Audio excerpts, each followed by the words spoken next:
Merci de nous accueillir. Merci à vous. Alors expliquez-nous, nous sommes venus vous rejoindre. Que faites-vous aujourd'hui ici?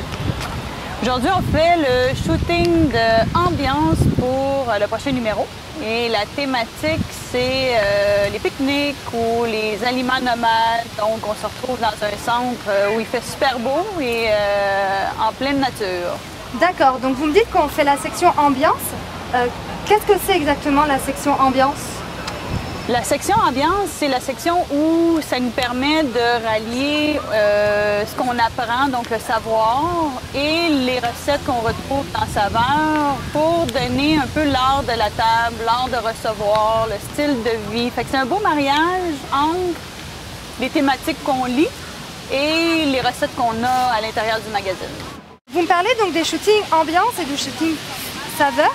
Est-ce que les deux shootings sont pris le même jour? Parfois oui et parfois non. Ça dépend, c'est que les shootings saveurs sont souvent assez longs en temps.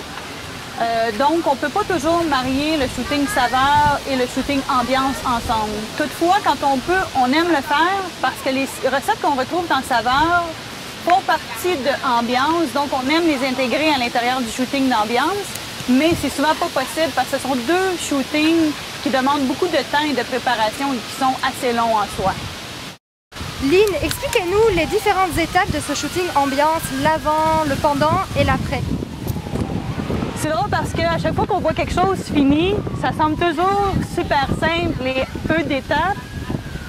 Pour ambiance, il y a une partie où on s'assoit ensemble en réunion, on détermine la thématique, on détermine le style, les couleurs et après ça, il y a toute une portion où il faut faire de la recherche. La recherche au niveau des trucs qu'on veut montrer, au niveau des accessoires qu'on veut présenter. Et là, après ça, il y a toute la partie recherche de ces objets inédits où on fait des petites boutiques, des brocantes, n'importe quoi qui peut amener du style et l'ambiance que l'on veut créer. Après ça, c'est la merveilleuse journée, mais entre ça, il faut être sûr d'avoir toutes les personnes, leur avoir dit quels vêtements porter, comment s'habiller, ramener tout ça et pour créer une ambiance qui est une ambiance qu'on veut retrouver même quand on fait un party à la maison. Bien, on cherche à créer une atmosphère, c'est ce qu'on cherche à créer, la même chose quand on fait les shootings ambiance. Et lors de la journée, quand ça se passe à l'extérieur, on espère seulement que Dame Nature va être avec nous parce que même pour celui-ci, le shooting devait avoir lieu beaucoup avant.